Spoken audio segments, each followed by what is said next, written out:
En lo que vamos haciendo el montaje de la conferencia, quiero presentarle con mucho cariño, y es un cariño especial, ya digo ya un momento por qué, al doctor José Franceschini. Doctor José Franceschini es mayagüezano, ¿verdad, doctor? Mayagüezano. Sí. Mayagüezano. Él es psiquiatra, ¿okay? Y tiene una especialidad en geriatría. Y es una persona que está sumamente envuelta en el mundo de lo que es el cannabis medicinal. Él es el autor de este libro. Y este libro le recomiendo fuertemente que se lo lean. ¿Por qué? ¿En qué negocio estamos tú y yo? Estamos en el negocio de cannabis. Pues de nuevo, usted es como el tipo que vende Toyota. Tienes que montarte en el carro y probarlo. Y tienes que leer de Toyota. Pues esto es lo mismo, ¿verdad? Tienes que ir al Consumer Report y leértelo. Esto es lo mismo. Así que este libro es tremendo. Yo me lo leí, me lo devoré en 3-4 días. Bien interesante. Me encantó mucho la lectura, cómo lo redactaste. Está bien bueno. Al final del día, el doctor nos trajo unos cuantos libros de obsequio. Uno de ellos, ¿verdad? Voy a rifarlo hoy. Y otro de ellos lo quiero regalar, y a la persona que lo voy a regalar va a saber por qué. ¿Está bien? Y después en otras ocasiones seguimos entonces rifando el libro. El libro también está a la venta, si no te lo ganas en la rifa. El negocio está a la venta, está en Amazon, me parece. En la librería principal. Y en las librerías principales. En Walgreens, Walmart y Sam's. Y cuesta $20. $20 y la ganancia la estoy donando. Y la ganancia del libro se está donando para pacientes que necesiten usar cannabis y no tienen los medios para sacar la licencia, etc. Así que de nuevo, el doctor está comprometido esto en alma y cuerpo. El cariño especial lo tengo porque el doctor Franceschini fue el psiquiatra de mi padre por muchos años. De eso estamos hablando y me emociono tremendamente. Papi falleció hace 4 años, un tipo brillante, el paciente Franceschini, que lo ayudó mucho, doctor, agradecido, así que ese es el cariño especial que le tengo a él. Así que nada, los dejo con un recurso espectacular. Aquí lo único que hay es calidad, así que sin más ni menos, doctor Franceschini. Gracias por la oportunidad, y sin duda que el señor Corujo fue de esos pacientes que uno nunca se olvidará jamás. Siempre a los médicos hay pacientes que se convierten en seres sumamente especiales. De hecho, yo creo que ahorita cuando decían que yo quiero hacer, si tuviera el dinero y el tiempo, pues yo voy a seguir escribiendo. Este es mi 4º libro, he publicado 2, saco los próximos 2 pronto, y espero seguir escribiendo. Y uno de los libros, sin duda, es sobre los pacientes especiales que he tenido en mi vida, y sin duda el señor Corujo tiene que aparecer ahí. Un ser sumamente brillante que desafortunadamente desarrolló una demencia vascular con el tiempo, y lo perdimos. Con ese preámbulo, obviamente soy psiquiatra, neurólogo y psiquiatra geriatra, y lo más importante es que yo soy un académico toda mi vida. Siempre me gusta empezar con mi propia historia, porque esto es un tema sumamente controversial. Por eso que mi libro se llama La reina de la medicina verde, la gran mentira sobre la marihuana, porque nos vamos a dar cuenta, históricamente hablando, cómo verdaderamente los intereses económicos negativos tuvieron que ver tanto con la prohibición como con todo el proceso legal de presos, y etcétera. Es interesante que yo enseñé por muchos años. Yo llevo siendo el director del departamento, debo añadir un año más, 28 años como director del departamento, pero he sido académico toda mi vida. Desde que me gradué de psiquiatría general y de psiquiatría geriátrica, he sido académico. Así que típicamente yo le doy a mis estudiantes de medicina que le presenten al grupo un tema que no se haya cubierto y que esté relacionado con salud mental. Este estudiante, que hoy por hoy es gastroenteróloga, me dice que iba a hablar del sistema endocannabinoide. Yo no sabía ni de lo que ella estaba hablando, ni tenía idea de que esto es verdaderamente lo que hace a este cáñamo tan útil y tan, que tiene tantas posibilidades. Siendo yo un académico, nunca había oído del sistema endocannabinoide. Eso fue en el 2012. Este sistema se había descubierto en el 1992 y en mi libro de psiquiatría viene a aparecer por primera vez en el libro de psiquiatría en el 2015. O sea, que vemos el prejuicio, aún con la ciencia, que a uno le duele que académicos se presten para no publicar ese tipo de información tan importante, y nos vamos a dar cuenta por qué es tan importante. Porque el sistema endocannabinoide es el sistema de los receptores en prácticamente todo el cuerpo. Todas las células funcionan a base de receptores que permiten que entre una sustancia o que no entre una sustancia. En medicina se le llama agonista cuando permite que ocurra un proceso fisiológico y antagonista cuando no lo permite. Y este sistema de receptores, que es dentro de los receptores más comunes de todos los receptores del cuerpo, vuelvo y digo, se descubre en el 92, en mi libro de psiquiatría aparece en el 2015, en el libro de medicina interna, en el del año pasado, todavía no aparece el sistema endocannabinoide, que esto es una cosa que uno mismo se cuestiona, ¿por qué algo tan importante no está? Y es importante saber un poco de la historia, porque hay evidencia científica que por más de 5.000 años este cáñamo se ha utilizado para tratamiento, no como psicotrópico, no como para arrebatarnos, que es lo que típicamente la gente cree que es la marihuana. De hecho, la marihuana, ya mismo les explico, es un nombre peyorativo, en realidad se debe llamar cannabis.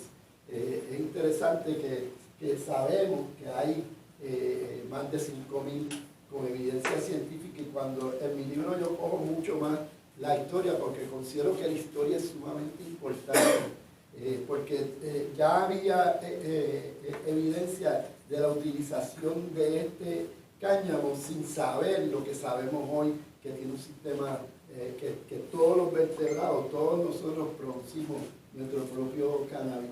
Es interesante que uno de los mitos más típicos que se nos dijo era que la marihuana retrasaba mentalmente o que causaba unos daños intelectuales, y es interesante que Shakespeare, que probablemente es un genio de la literatura inglesa o la persona más reconocida a nivel mundial en literatura inglesa, era un fumador de cannabis, y probablemente de cannabis recreacional, que no es lo mismo que medicinal, y yo espero convencerlo de eso.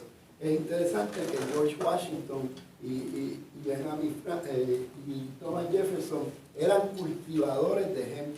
Sabemos que el hemp y el cannabis son hermanos, vienen de la misma planta, así que, y sabemos que el papel que se usó para la Declaración de Independencia y la Constitución de Estados Unidos es un papel de hemp, es un papel mucho más fuerte. Y esto tiene una importancia, aparte de que en el 1850 el primer libro de lo que se llama la farmacopea, que como sería el PDR de hoy en día, algunos de ustedes quizás han visto en las oficinas de los doctores el PDR, que es el Physician Death Reference. Pues el primer libro que se escribe en 1850 ya se hablaba de que el cannabis se usaba para neuralgia, tétano, tifus, cólera, rabia, asma, alcoholismo, adicción a ácido, antrax, imagínense, lepra, incontinencia, trastornos convulsivos, amigdalitis, locura, que probablemente es Alzheimer, o sea que sabemos ya que se usa así para las neuralgias, para el alcoholismo, para el asma, y para los pacientes con demencia de tipo Alzheimer. Iba a perder todos los miles y miles de hectáreas que tenía de árboles para sacar papel del árbol, porque del hemp en 3 o 4 meses tú puedes sacar papel, y un papel mucho mejor que el papel de árboles.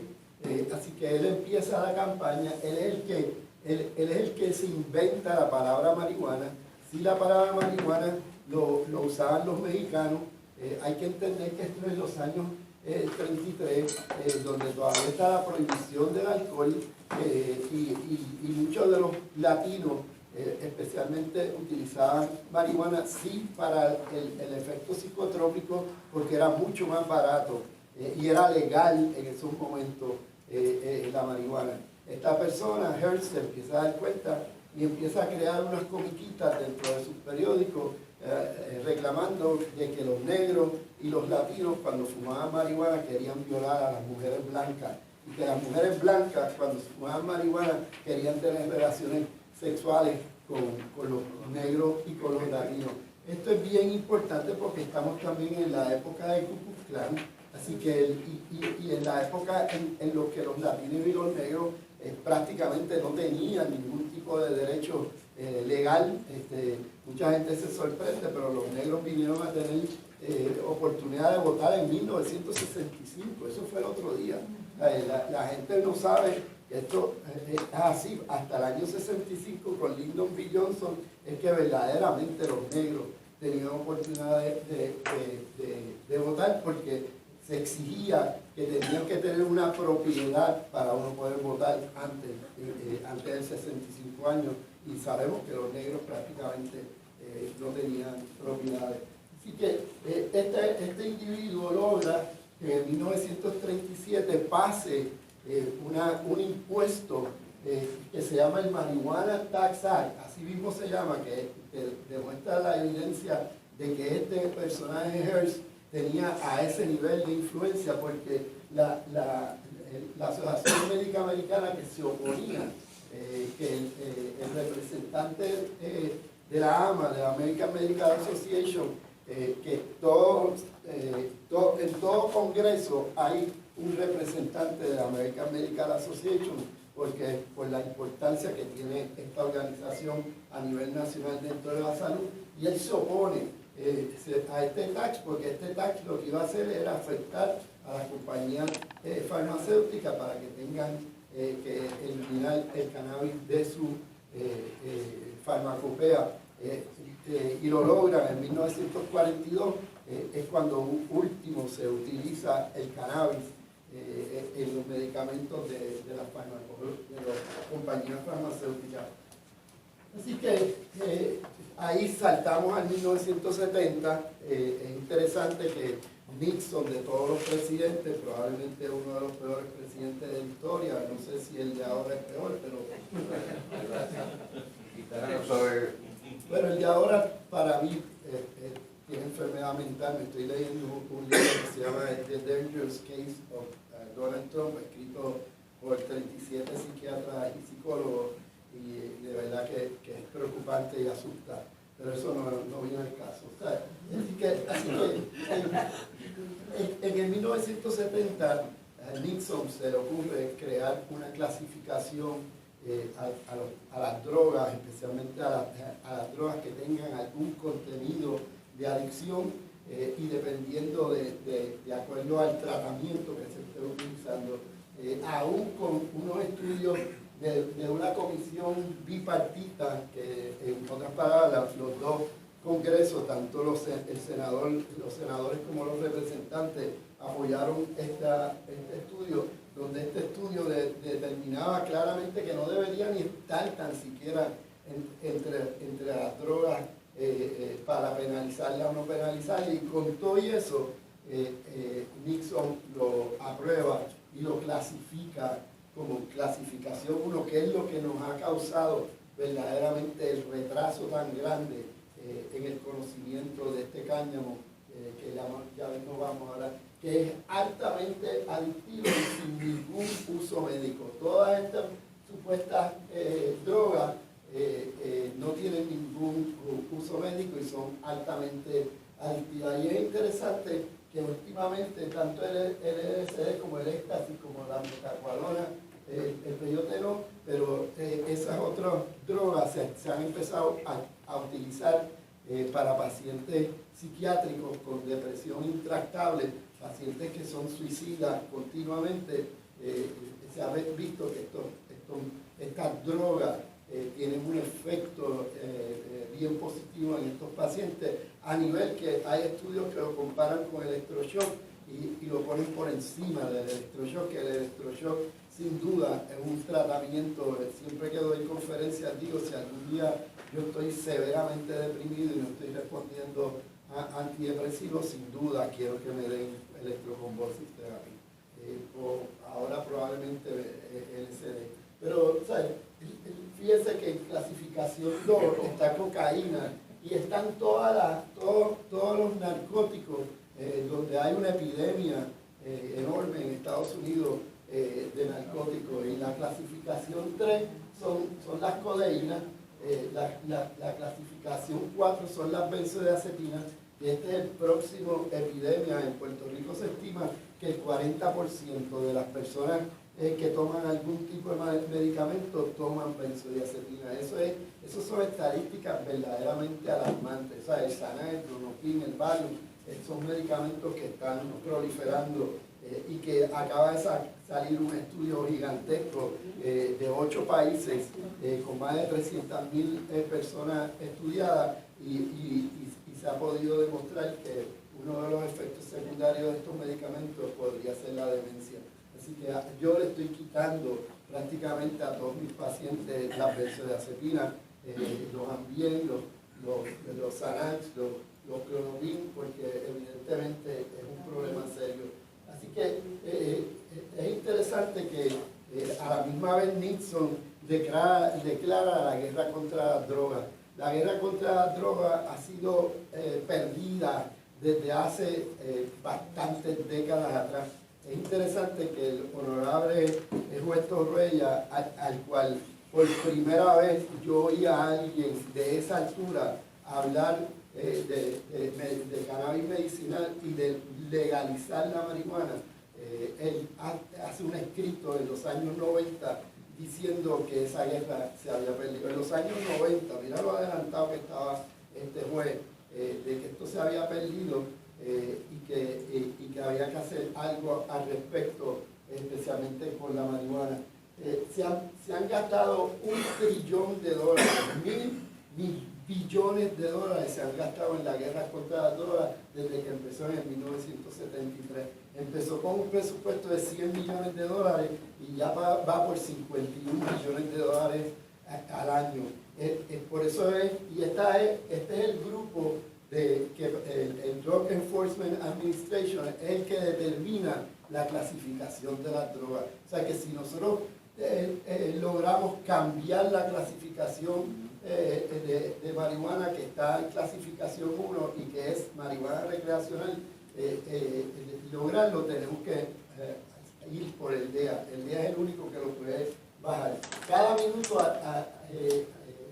arrestan a alguien por marihuana, y de esos arrestos, que son el 84% son por posesión. Posesión quiere decir que lo que yo tengo en mi bolsillo es un tabaco, 2 tabacos, que no es para narcotraficar. De esos metieron preso a 700.000. El promedio de presos por posesión de marihuana a nivel nacional es de 3 a 5 años. Hay estados que son inclusive hasta más. Así que Estados Unidos tiene 2.4 millones de presos, que eso equivale al 11% de todos los presos del mundo. O sea, que es la persona el país con más presos. El próximo país con más presos es China, y China tiene casi 4 veces la población americana y tiene 800.000 personas presas. Así que es el más alto del mundo sin duda, y el 30% son por posesión de marihuana. Ya Illinois, muy interesante, recientemente, que es el último estado que aprobó recreacional, a la misma vez que aprobó marihuana recreacional para el estado, aprobó liberar a todo preso que estuviera bajo posesión. Eso implica como 50.000 presos que van a liberar pronto en Illinois. Ya Washington State, que también es uno de los que acepta recreacional, están también haciendo lo mismo. Y probablemente los 11 estados que están ya probando recreacional hagan lo mismo.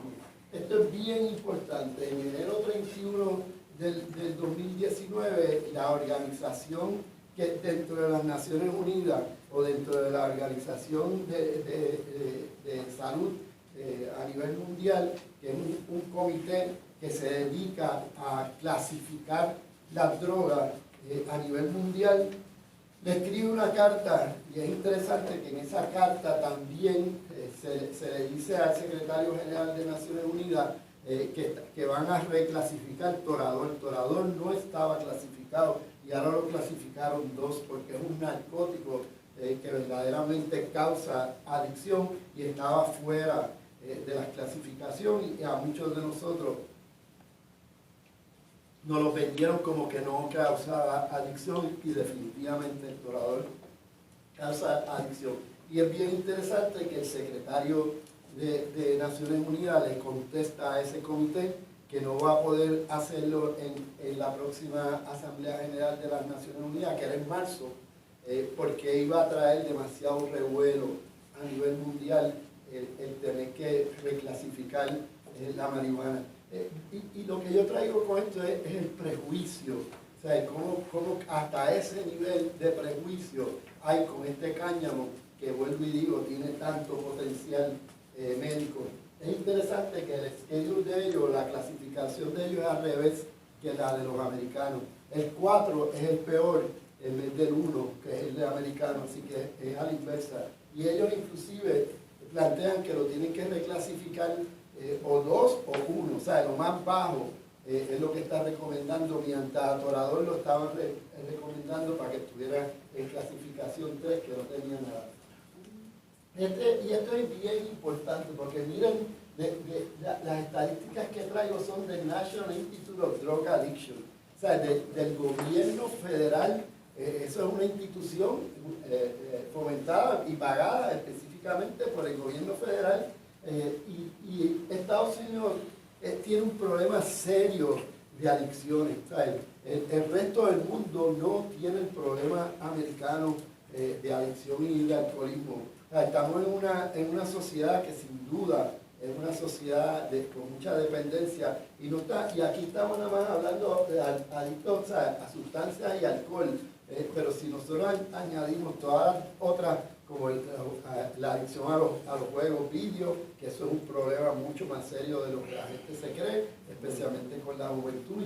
Ya hay países que tienen clínicas especializadas para romper con esa dependencia, dependencia a la pornografía, dependencia a la comida, dependencia a comprar. O sea que ya sabemos que hay otras dependencias además de las sustancias. Si nosotros juntamos todo eso, pues estos 23 millones suben significativamente. Pero miren esto, o sea, la nicotina legal, la nicotina, 32%. ¿Qué quiere decir 32%? Que de cada 100 personas que empezaron a fumar cigarrillos, 32 crearon la adicción.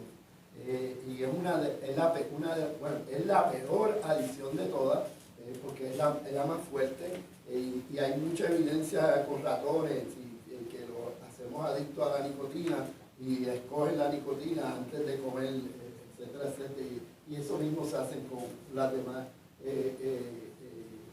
dependencias. Es interesante que mata 460,000 personas anualmente relacionadas al cigarrillo, no solamente por el cáncer del pulmón. De hecho, los estudios demuestran que si nosotros erradicáramos la nicotina del mundo, erradicamos 30% de todos los cánceres del mundo. O sea, que no solamente el pulmón, produce otros tipos de cáncer, produce otros problemas cardíacos, etcétera, etcétera. Así que, y a nivel mundial, el cigarrillo mata a 6 millones de personas. Si nosotros juntamos todos los accidentes de carro, todos los tsunamis, todos los temblores, todos los accidentes de aviones, todos los asesinos, todos los muertos por guerra, aún así no llegamos a 6 millones al año. O sea, este es el asesino del mundo y es legal. 6 millones al año mundial mueren directamente relacionados con la nicotina al año. O sea, este es el asesino del mundo. Entonces, el segundo más adictivo son los narcóticos, que es el 26%, que en Estados Unidos mueren alrededor de 64,000 personas anualmente. Este año probablemente se rompe el récord porque ha ido en aumento. Mueren 175 personas diariamente por intoxicación de narcóticos. Y lo peor del caso es que el 72% de esos adictos han sido porque se les ha recetado. Eso es lo triste de este caso. O sea, que no son los tecatos de la calle es el 28%. O sea, y fíjese que fentanil y percocet es clasificación 2. Uno le puede recetar a los pacientes este tipo, y el 72% son adictos a esa sustancia. No es a heroína. Así que esto es un problema sumamente serio y se lo voy a demostrar. Las benzodiazepinas causan 10,000 muertes, pero es la próxima epidemia y como ya les dije, el problema de las benzodiazepinas es que puede causar demencia. Cocaína es el 17, que produce casi 14,000 muertos. Alcohol es el 15%, produce alrededor de 75,000 muertos, no por accidentes de carro, sino estoy hablando por accidentes, por enfermedades. Todas son por enfermedades, no por que si le causa un accidente, etcétera, o sobredosis. Y de hecho que uno muere de sobredosis de alcohol, que mucha gente cree que no. La marihuana, 9%, no hay a nivel mundial un muerto causado por intoxicación de marihuana. No hay forma, usted se puede fumar prácticamente el dispensario entero y no se muere, se pone a dormir y hemos tenido, y es interesante que los edibles, que son los productos que son comestibles, es donde más problemas se ha tenido, porque los comestibles uno nunca sabe cómo uno va a reaccionar al comestible, uno tiene que empezar suavecito. Tengo una anécdota que debo contar. Tengo esta paciente de 84 años que la estoy sacando del ambiente, hasta los 84 años todavía tomando una benzodiazepina, y ella es una mujer sumamente inteligente. Dijo, pues yo voy a probar con cannabis, hizo todo, y va al dispensario, y cuando le dice yo tengo problemas para dormir, pues le da un edible, que era de chocolate. Entonces le dijeron, no, esto te va a tardar entre media hora a una hora en hacerte efecto. Pasó la media hora y la una hora y ella no sentía ningún efecto, y como le habían dicho que tardara poquito a poquito, pues ella siguió el poquito a poquito, y cuando le explotó, le dio la famosa pálida, que es taquicardia, que es como un ataque al pánico. Llama a la ambulancia, ella vive sola, llama a la ambulancia la viene a buscar, y cuando llega a esa emergencia, que le empiezan a hacer el historial, ella a carcajadas, contándome esto, a carcajadas, diciendo, y le empiezan a poner que si es EKG, que 20 cosas, y sacarle sangre y placa de pecho, y llamándose, creían que tenía un infarto, y entonces ella debatiendo, imagínate esta vieja de 84 años, decirle que se había metido un cannabis a un paciente, hasta que finalmente ella dice, se lo tengo que decir porque me van a hacer cosas aquí, que sabe, si me matan, ella me dice, pero si me matan, y en vez de, entonces contándome que el doctor le decía, pues quédese ahí hasta que le pase la nota, porque para eso en verdad no hay nada, y en verdad nadie se muere de eso. Así que ella pasó el resto de la noche allí, y entonces contándome cómo por atrevida, como ella dice, le pasó lo que le pasó. Así que es importante que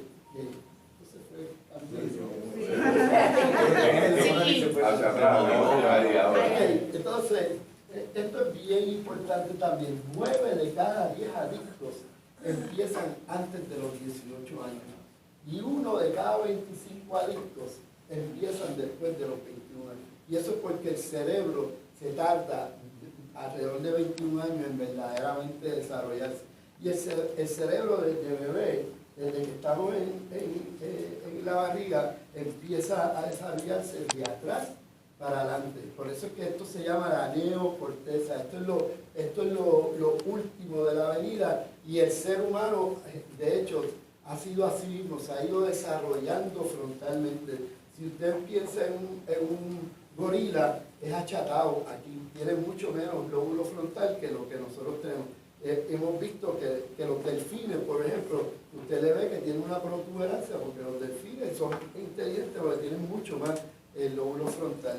Así que un niño o un joven de 18 años todavía no tiene el lóbulo frontal desarrollado, que en el lóbulo frontal lo último que se desarrolla es lo que se llaman las funciones ejecutivas, que es en donde uno verdaderamente se organiza, prioriza, entiende la importancia de las cosas que uno tiene que hacer. Por eso muchas veces le pedimos a los jóvenes, a los adolescentes, que hagan cosas que verdaderamente ese cerebro no está desarrollado para hacer. O sea, que un joven escoja estudiar versus irse un party, pues los hay, pero no es lo esperado, porque todavía no tienen ese lóbulo frontal desarrollado. Y es triste pensar que en Puerto Rico es el único estado, colonia, o llámelo como usted quiera, que se permite el consumo de alcohol y cigarrillos a los 18 años.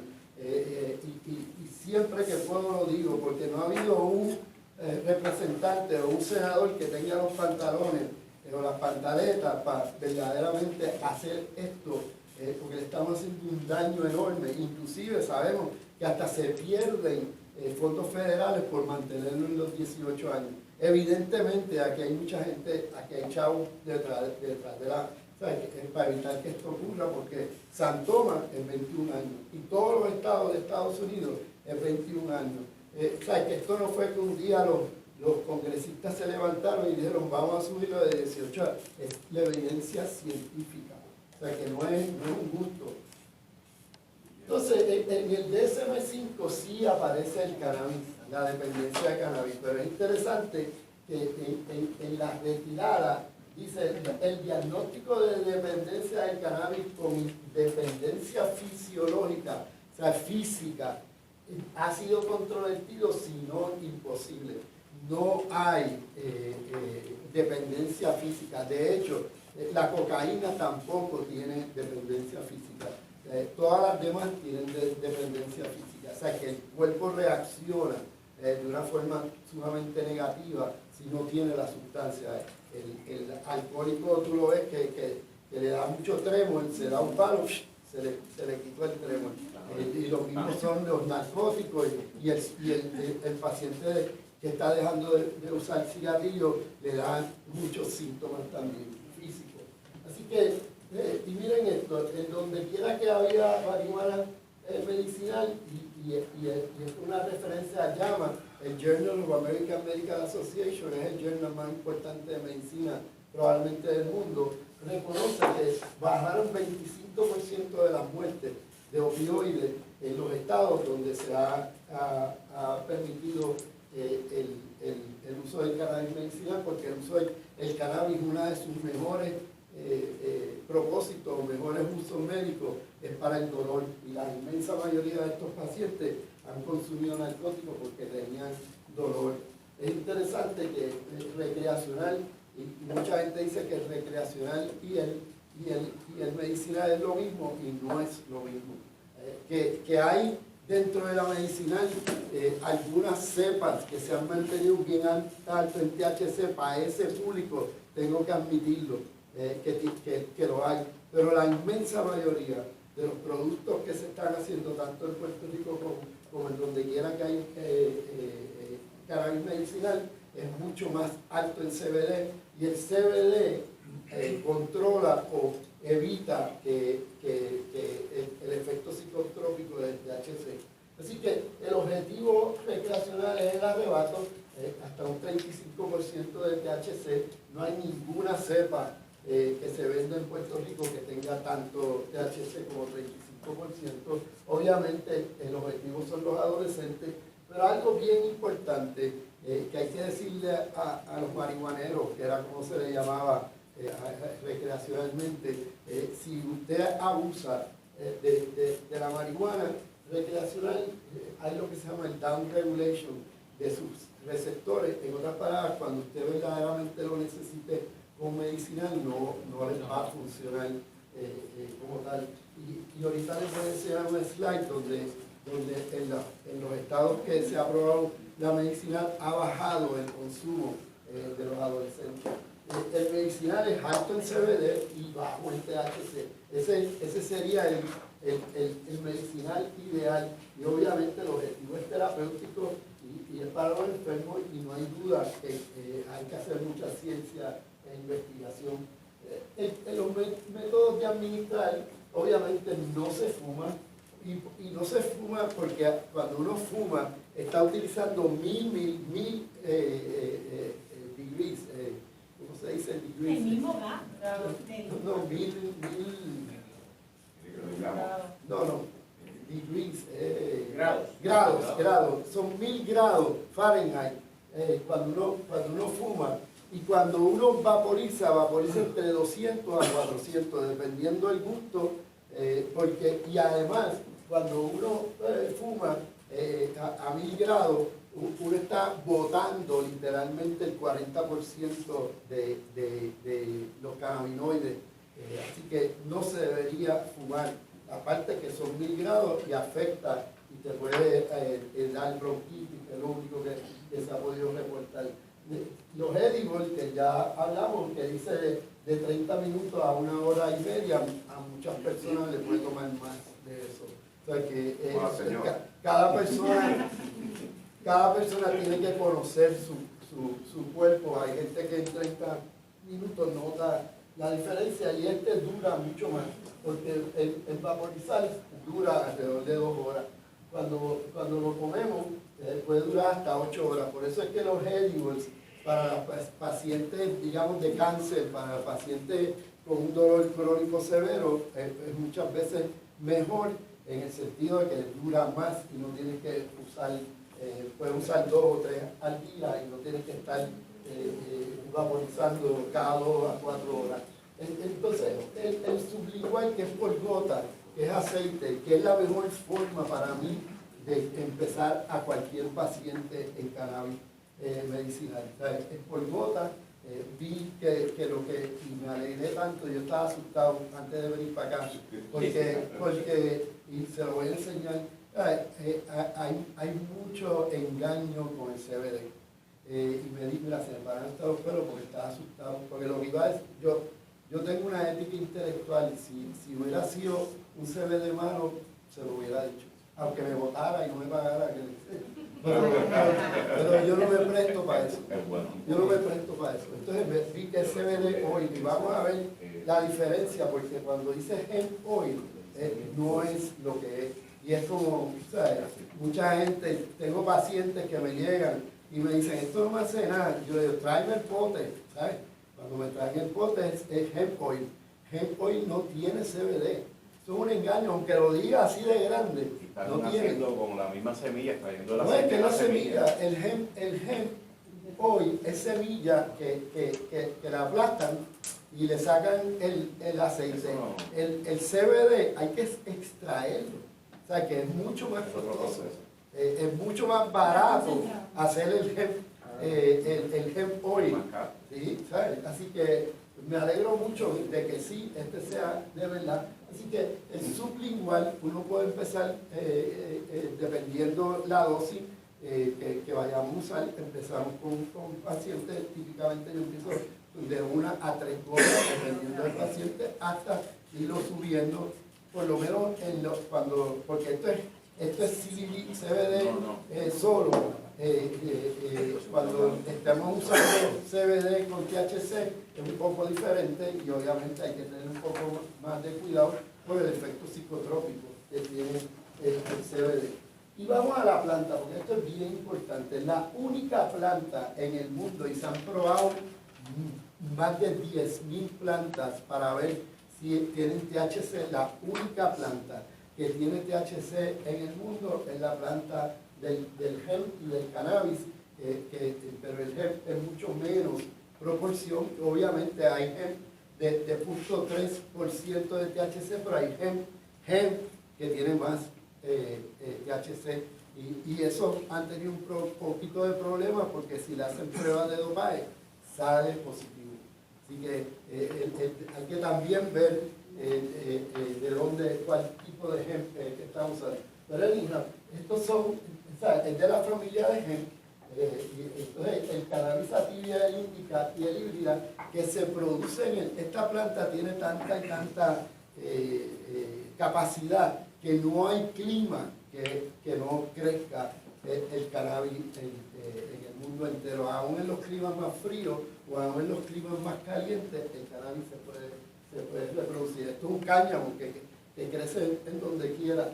Es interesante que, como les dije, la única planta que produce cannabinoides tipo THC es la planta del cannabis.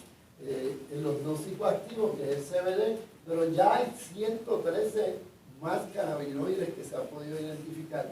Esto es una planta sumamente complicada, o sea, es una planta que hay espacio para estudiar, pero estamos, no digo yo, empezando. Sabemos que los terpenos, que es el olor, también tiene un efecto terapéutico y como les digo, el CBD modula el efecto psicotrópico. Entre más CBD, menos nota causa ese medicamento. Como les dije, este sistema endocannabinoide fue descubierto en 1992, nada menos y nada más que en un instituto federal, en el National Institute of Mental Health, en el 92, y en mi libro de psiquiatría aparece en el 2015. Y uno se cuestiona por qué ahora es que lo vienen a sacar. No hay duda que todos los vertebrados tenemos el sistema endocannabinoide. Eso quiere decir que este sistema viene de millones y millones y millones de años para atrás.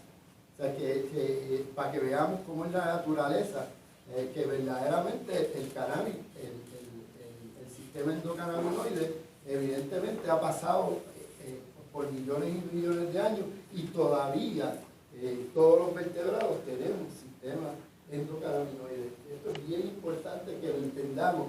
Y entonces el CBD, es interesante que el CBD, a diferencia del THC, porque los receptores, y se los voy a enseñar, verdaderamente son de THC. Por eso yo tengo pacientes que nada más han estado en CBD para el dolor, que es muy bueno para el dolor, pero si no te mejora significativamente el CBD solo, el dolor, hay que añadirle un poco de THC y yo lo he visto ya en varios pacientes que mejora significativamente el dolor porque el THC es el que verdaderamente abre el receptor. El CBD, lo que se entiende que hace el CBD es que inhibe el FAF es el Fatty Acid Amine Hydrolase, que es lo que metaboliza la anandamina. La anandamina es el nombre que le hemos dado a nuestra marihuana endógena, la que nosotros producimos. Pero ¿qué pasa? Nosotros producimos la anandamina en el acto, no se almacena, se produce y se consume en el acto.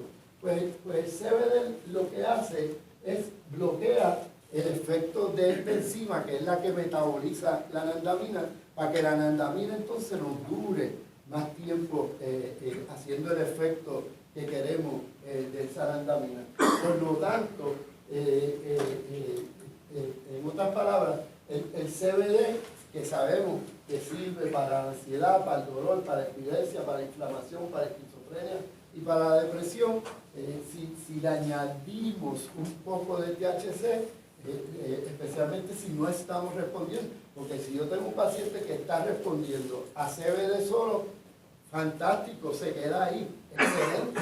Y el CBD, vuelvo y digo, el CBD hoy tiene múltiples usos.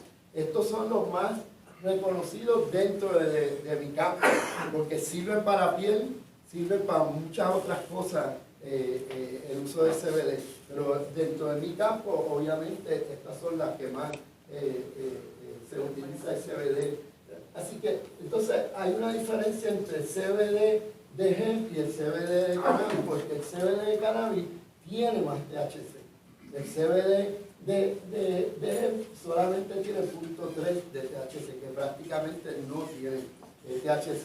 Pero tiene algo, o sea, el punto 3, aunque sea un chiquitito, abre uno que otro receptor de THC.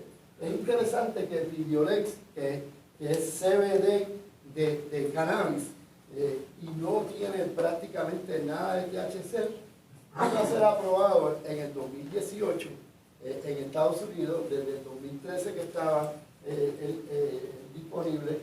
Esto es para lo que nos llama epilepsia intractable. Esto es los niños que no paran de convulsar, que tienen 300 convulsiones en una semana y que verdaderamente le hacen daño. Pero mire lo que vale anualmente, $32.500 pesos, vale $94 diarios. Esto es imposible. Y es CBD, prácticamente puro. Así que, ¿quién puede pagar $32.000 pesos y no lo cubre ningún plan?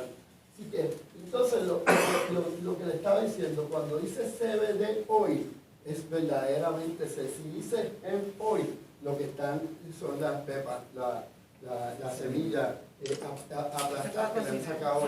Flor Esto es bien y importante. semilla. ¿Ah? Flor y semilla. Sí, ¿sabes? No tiene CBD. ¿Sabes? Lo importante es que cuando dice hemp oil, no tiene CBD. Y eso ha sido como aunque esto no está aprobado, muchos de ellos no están aprobados por el FDA. Obviamente, si está aprobado por el FDA y dice que es CBD, sin duda es CBD. Así que los receptores cannabinoides son los receptores de proteína G son los receptores más comunes de todo el cuerpo, y dentro de los receptores más comunes de todo el cuerpo, los receptores endocannabinoides son los más comunes de los G-protein receptors. O sea que miren la importancia y la capacidad que tiene este cáñamo. El 40% de todas las medicinas están relacionadas con receptores, el 40%. O sea que este cáñamo tiene el potencial enorme de convertirse sin duda en medicamento. Por eso es que puede ayudar a múltiples enfermedades, porque tiene múltiples funciones. Modula neurotransmisores. Neurotransmisores son los que conectan una célula de la otra. El GABA, que tiene que ver con la ansiedad, la serotonina, que tiene que ver con la depresión, la dopamina, que tiene que ver, y el glutamato, que es un activador. Mucho glutamato nos hace mucho daño, ¿sabes? Y lo que hace el sistema endocannabinoide es tratar de mantener un balance de homeostasis. Es interesante que han habido 7 premios Nobel dedicados al G-protein receptor y a sus funciones, y ninguno ha reconocido el sistema endocannabinoide. Hasta los premios Nobel tienen prejuicios. Así que, ¿y qué hace el sistema cannabinoide? Y esto es bien importante y por eso es que es tan complicado. A mí me tomó verdaderamente mucho tiempo verdaderamente entenderlo, porque este es un sistema bien diferente a todos los sistemas que estamos acostumbrados. Este es un sistema que empieza de atrás hacia adelante. Todos los sistemas vienen de arriba hacia en pre a post. Este empieza de post a pre.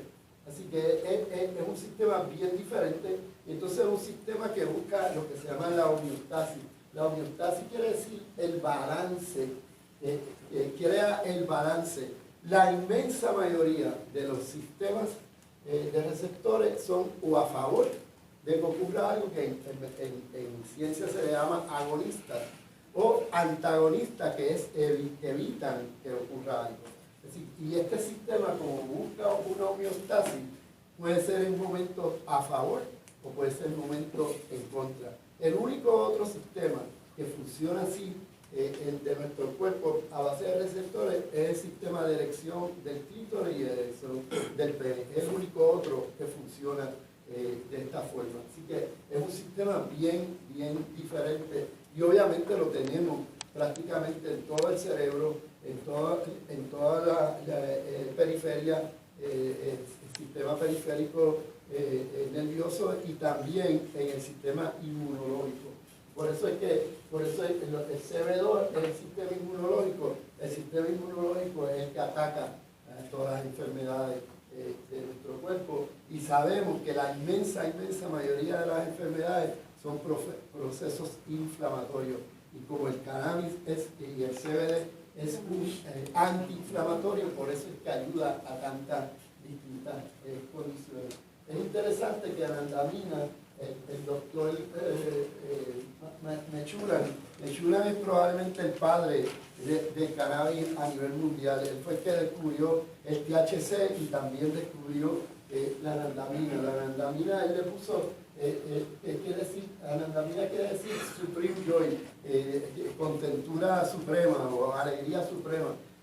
Y es interesante que cuando uno hace ejercicio fuerte, uno produce una cantidad de anandamina y por eso uno siente esta satisfacción que también se le atribuía a las endorfinas. Así que de ahí es que viene el famoso Ronenheim también. Y todo receptor es como una llave que tiene que entrar y poder abrir. Si no tiene esa llave, no puede entrar a ese receptor. Por lo tanto, por eso es que el THC, que lo vemos aquí, tiene la llave para abrir los receptores CB1 y CB2. Aquí vemos la anandamina que se produce posterior y sube para también crear la reacción que sea, dependiendo la neurona que estemos o la célula que estemos, si es del sistema inmunológico, pero otro tipo de... Y no hay duda que la planta completa es mucho mejor que la suma de sus partes. Eventualmente, de la forma en que yo lo puedo proyectar y ver, eventualmente vamos a tener tantos conocimientos de la planta completa que vamos a poder ir escogiendo los cannabinoides para enfermedades particulares. Obviamente para eso falta bastante, pero con la velocidad y la tecnología que va el mundo, a mí no me extrañaría nada que en 5 a 7 años estemos ahí, porque vamos, con la inteligencia artificial vamos a que me he leído un par de libros de eso y eso asusta. Eso está a la vuelta de la esquina. Yo quizás no lo vea, pero para el 2050 este es otro mundo completamente diferente a lo que estamos viviendo hoy. 2050 estamos hablando de 30 años, eso es nada. Así que la planta completa es mayor que la suma de sus partes. Y no me quiero ir sin hablar de esto, porque este es el estudio que verdaderamente salió en el 2017. ¿Okay? Esto es un estudio de la Academia Nacional de Ciencia, Ingeniería y Medicina. Esto es una organización totalmente privada de grandes científicos y que la inmensa mayoría de los científicos que estudiaron 10.000 estudios científicos de la marihuana se han escrito sobre 20.000 artículos científicos, 20.000, de los cuales el 92% son negativos. Solamente el 8% ha sido positivo a favor del cannabis. Así que estas personas, que la mayoría admiten, cuando es un artículo de 400 páginas, ellos mismos admiten que la inmensa mayoría de ellos, cuando empezaron a hacer los estudios, estaban en contra, que entendían que no tenían, que no iba a haber ninguna evidencia a favor del cannabis. Sin embargo, en el estudio, con evidencia fuerte, en otras palabras, ya no hay duda. La evidencia fuerte quiere decir que hay evidencia científica fuerte que sirve para el dolor crónico en adultos. Eso quiere decir que más de 100 millones de americanos se podrían beneficiar del cannabis. Ya con eso y con lo del National Institute of Drug Addiction, que dice que es el 9%, la clasificación 1 debería estar fuera. Ya con esto, no hay que hacer más nada. Entonces, sin embargo, esto fue en el 2017, en el 2018 el DEA dice que todavía no hay suficiente evidencia para reclasificar la marihuana. Obviamente es que si reclasifican la marihuana, le van a quitar por lo menos unos cuantos billones de dólares del presupuesto. Imagínate, 51 billones de dólares para esta finca. Es importante. Así que sabemos también que hay evidencia fuerte que sirve para náuseas y vómitos. El 60% de todos los cánceres empieza después de los 60 años. 650.000 personas en Estados Unidos reciben quimioterapia Los estudios demuestran que cuando tú le das alternativas entre otros antieméticos versus cannabis, muchos prefieren el efecto del cannabis para la náusea y el vómito.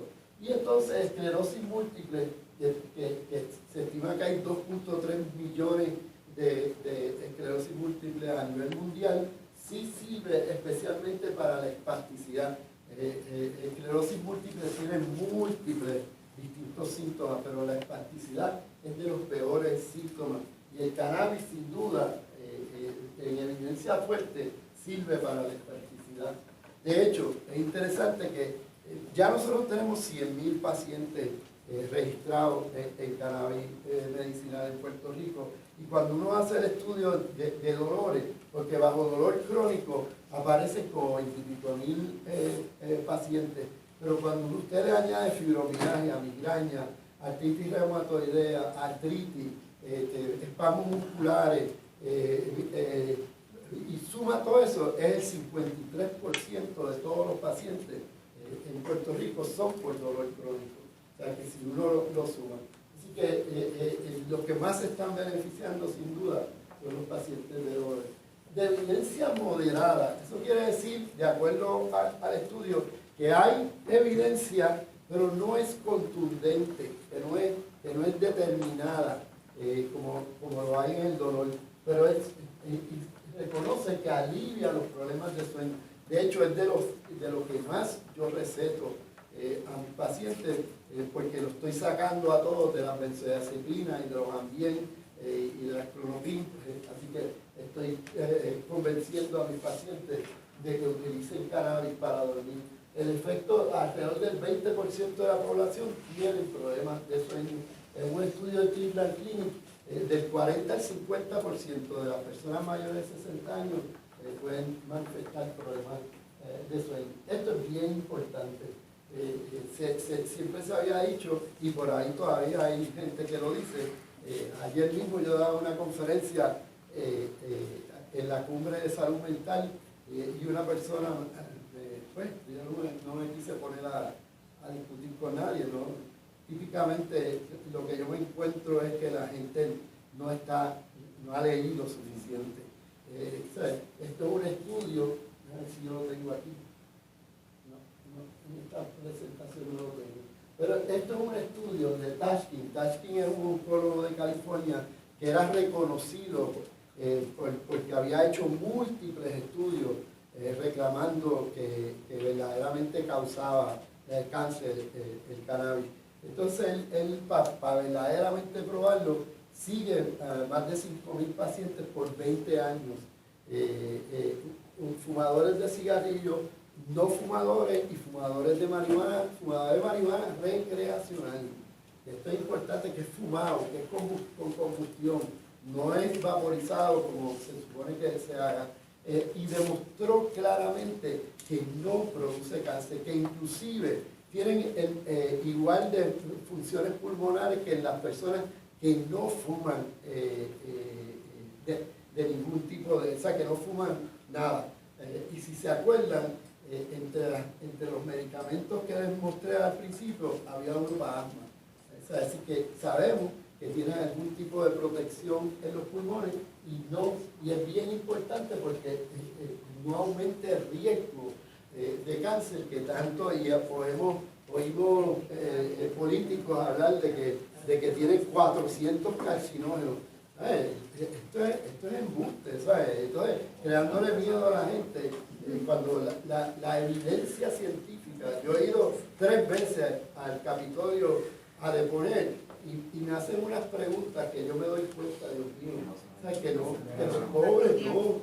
¿Sabes? Por eso mi libro yo considero que es bien importante, porque mi libro yo pretendo cubrir todo eso con evidencia. O sea, hay referencia, el que quiera saber más tiene donde buscar en internet y puede corroborar la información que yo estoy dando. De evidencias limitadas, dice que no mejora el apetito, pero todo aquel que ha fumado, especialmente con bastante THC, en la calle, tienen las famosas monchis. ¿Sabes? No sé cómo yo llegué a que no, pero por eso yo pongo increíble, todos sabemos, aumente de apetito. Pero esas fueron las conclusiones Esa fue la señora de 84 años que vivió 20 pisos después. Así que, y algo bien importante, que alivia los síntomas de ansiedad, y cuando nosotros vamos a tratar a pacientes con ansiedad, es fundamentalmente CBD. O sea, el CBD es lo que nos ayuda, y el CBD ayuda a los pacientes esquizofrénicos. O sea, yo tengo pacientes que nada más están en CBD esquizofrénicos, y los papás no lo pueden creer. Los papás me dicen que esto es increíble. Es un joven de 37 años que la mamá me dice que nunca en su vida había estado tan controlado desde que está utilizando CBD puro. Así que, ¿sabes? Las ansiedades y las enfermedades mentales típicamente tienen que tener mucho CBD. Y si acaso se le añade, si ese paciente, si me empieza a tener un poco de problema, yo le añadiría muy poco, pero de THC. Así que con una medicina, un paciente de cáncer, y siempre traigo esto porque tuve la dicha de entrevistar a Papo Brenes. Papo Brenes tuvo los pantalones de admitir públicamente, yo tengo un programa de radio, de admitir públicamente, cuando todavía la marihuana medicinal no existía, de admitir públicamente que él usaba marihuana para su condición de cáncer, porque si no se moría de hambre. Él me contaba que no le pasaba la comida, o sea, él se la metía a la boca y no le pasaba, no había formas, aún sabiendo que tenía que comer, algo se le trancaba que no podía comer. Empezó a usar, nunca había usado marihuana, que eso es bueno, como les dije, el down regulation, si la gente abusa de marihuana, entonces cuando lo necesita, que es el caso de él, pues él como nunca había usado marihuana, él le ayudó tremendamente. Pudo dejar los Percocet, pudo dejar el Percocet y aumentó 15 libras. O sea, él lo decía abiertamente, inclusive en el programa me llegó a decir, lo estoy diciendo públicamente, y si la policía me quiere arrestar, que me arreste, pero yo no voy a dejar de usar marihuana. Y era recreacional, o sea, que no era medicinal, porque no existía en esos momentos. Así que, sí, Fonquillo también. ¿Sabes que hay tenemos anécdotas? Pero es interesante que hay muchas condiciones con un paciente con cáncer, que los narcóticos, que mucha gente no sabe, pero un paciente que está encamado y usted le da narcótico, le crea un estreñimiento que muchas veces lo que causa es que se impactan.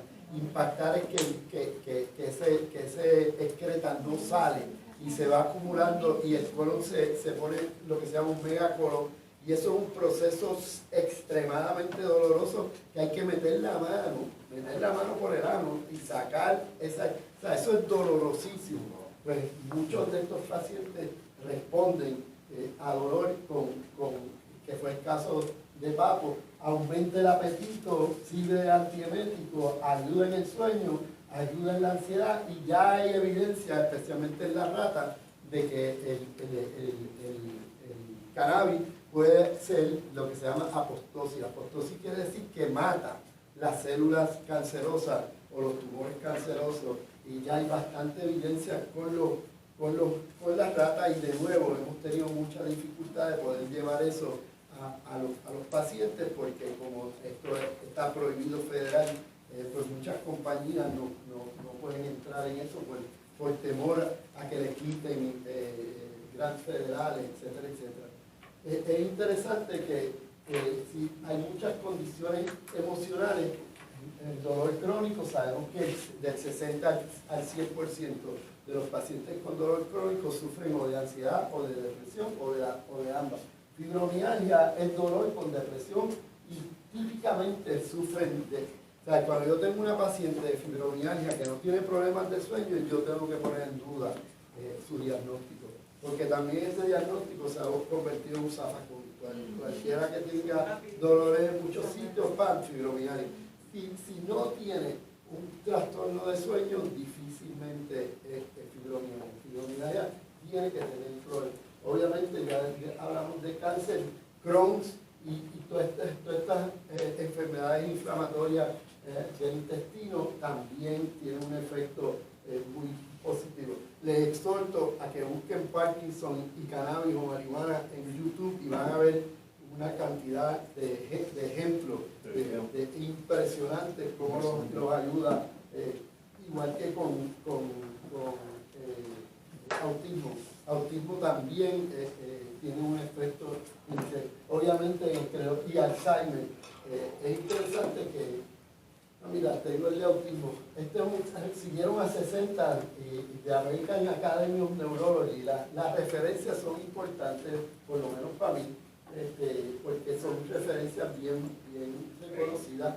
Siguieron a 60 con trastornos severos. Sabemos que el autismo ha proliferado a unos niveles increíbles. Puerto Rico, de hecho, tiene una de las incidencias más altas del mundo, ya vamos por 58 a 1. De cada 58 niños que nacen, uno se desarrolla autismo y verdaderamente no sabemos qué es lo que está causando el autismo. En Estados Unidos es 62 a 1. La mayoría son varones, por eso es que aquí la mayoría eran varones. Boy, Pedro, 83% eran varones. De 5 a 1 típicamente es lo que se sabe. De cada 5, 1 es mujer, los otros 4 son niñas. Miren, oral CBD, THC de 20 a 1, 20 de CBD a 1 de THC. Y con eso pudieron calmar en el 61% estos episodios que tienen los autistas que de momento se empiezan a agredir. Y hay unos vídeos espectaculares. Aquí hay uno que no me da tiempo, pero que es espectacular como el cambio que se logra.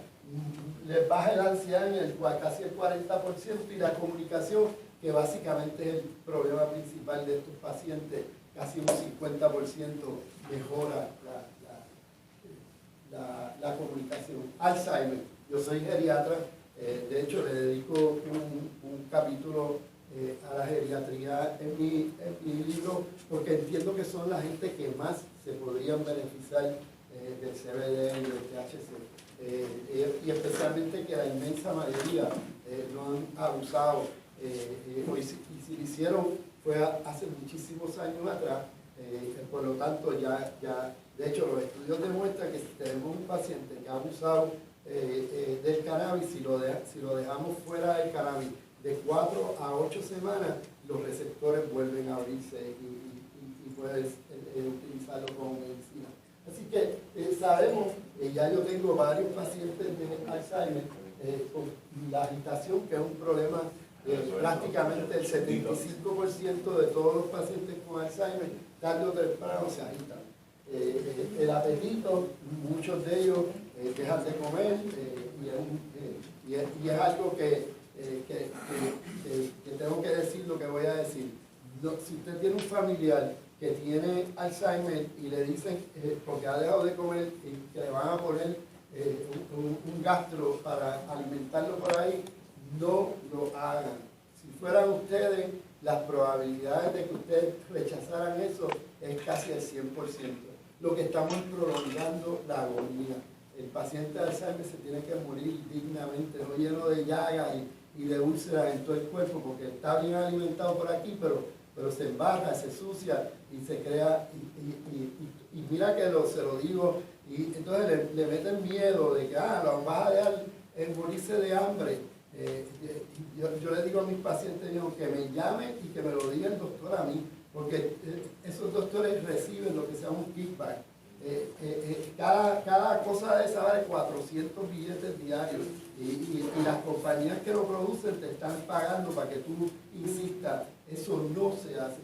Pues si el paciente aumenta apetito, que ya lo he tenido, tengo la experiencia de una viejita de 94 años que la hija me pidió para darle cannabis medicinal, y ella poco a poco le ha ido dando, y la viejita fue aumentando de apetito y fue comiendo gradualmente y ha mejorado significativamente en todo. Así que también ayuda en el sueño, también ayuda en la ansiedad, y estamos viendo que hace el mismo efecto que la licencia. No tenemos un tratamiento, no hay cura para Alzheimer. Yo llevo 40 años esperando esto y ha sido sumamente frustrante porque yo me metí a ser psiquiatra geriatra principalmente por esta enfermedad, esperando que sí pudiéramos haber encontrado algún tipo de tratamiento. Ahora se habla de una vacuna, o sea, hay esperanza, pero no hay nada verdaderamente para Alzheimer actualmente. Y es interesante que no se ve bien, pero esto es de Stanford University School of Medicine, que plantea que una jalada de marihuana al día baja la producción de las placas amiloides, porque se ha podido ver que las placas amiloides responden, o sea, se rompen, que es la causa principal del Alzheimer. Es un antiinflamatorio fuerte, el Alzheimer es una enfermedad inflamatoria, es un antioxidante y un neuroprotector y estimula la neurogénesis. Ya sabemos que no era como creíamos antes. Cuando yo estudiaba medicina nos decían que nosotros nacíamos con un número de neuronas y que a través de la vida íbamos perdiendo las neuronas. Eso es completamente falso. Ahora sabemos que hay neurogénesis, que hay células madres que producen hijas, pero si esas hijas no se conectan, se mueren. Las células nerviosas tienen que estar conectadas. El problema de Alzheimer es que se desconectan y obviamente al desconectarse se mueren y por eso crean atrofia en el cerebro. Así que esta es una recomendación del Stanford University y termino con esto. Es una droga segura, necesitamos investigación científica, hay evidencia científica de su uso medicinal, tiene un gran potencial terapéutico, puede ayudar en enfermedades físicas y mentales, no va a ayudar a todo el mundo, no va a curar todas las enfermedades, es la próxima revolución de medicina y ya beneficia a millones de pacientes. Este es el índice de mi libro, la historia del cannabis y la historia de la prohibición, porque para mí es bien importante que la gente entienda esto, de dónde estaríamos si hubiéramos seguido el curso de la historia, aceptando el cannabis como parte de la farmacopea. ¿Dónde estaríamos? Yo estoy seguro que estaríamos mucho más adelantados. Y lo tengo que decir, nuestro sistema de salud es un sistema puramente económico. Lo único que les interesa, si mañana hay una cura para el cáncer de algo, difícilmente se lo sacan para el público, porque hay que llenar los hospitales, hay que hacer pruebas de laboratorio, es una cosa totalmente comercial y es triste, ¿sabes? Por eso es que en Estados Unidos y Puerto Rico no hay prevención, porque estas compañías no quieren que haya prevención, quieren que sigan habiendo besos, este es el sistema, desafortunadamente. Por eso están en contra de este cáñamo que podría resolver y ayudar a tanta gente y que es de una forma mucho más barata que muchos de estos medicamentos que ya vieron que algunos Sin efectos secundarios. y prácticamente sin efectos secundarios. Los efectos secundarios, y me alegro que hayan traído eso, los efectos secundarios principales, aparte del efecto psicotrópico, que para la inmensa mayoría de la gente es agradable, aunque hay gente que es desagradable porque siente que van a perder el control, es la famosa pálida, que es una intoxicación, que no te vas a morir, que fue lo que le pasó a mi paciente, y también algo bien importante que está surgiendo y que tenemos que insistir, es que las embarazadas que tienen hiperemesis gravitarium, que eso quiere decir que vomitan todas las mañanas y no pueden casi comer y rebajan en vez de aumentar, desafortunadamente algunas están usando el cannabis como se ha dicho que ayuda en las náuseas y en el vómito, y sí le ayuda, pero le crea un problema al bebé, que lo que se entiende que ocurre es que el sistema endocannabinoide no se desarrolla suficiente porque está recibiendo el feedback del THC, por lo tanto no tengo que producir anandamina, ya yo la tengo en mi cuerpo, que es el THC. Así que es bien importante, igual que la lactancia, no se debe, porque pasa a través de la leche y obviamente podría causar un efecto psicotrópico en un niño que aunque no se muera, pero de nuevo... Y si lo usaran insolente. ¿Pero? Y si usaran el que no tiene ningún... Sí, THC, pero el CBD, acuérdate que el hecho de actuar el CBD significa que el cuerpo siente que no tiene que crearlo. Entonces se pone vago. Entonces se pone vago, ese es el efecto. O sea que embarazada y lactancia no deben utilizar CBD, THC o no THC. Exacto, Ya exacto. preguntamos qué edad podía el niño empezar a consumir CBD. Bueno, las edades, por ejemplo, los niños autistas, ayer es interesante que en la conferencia que di, entrevistaron antes que yo empezara a la mamá de un niño autista y fue bien emotivo porque este nene no aguantaba estar con otros nenes y cuando la mamá, que se emocionó muchísimo, dijo, ya hemos ido a un cumpleaños y hemos podido esperar a que se soplen las velas.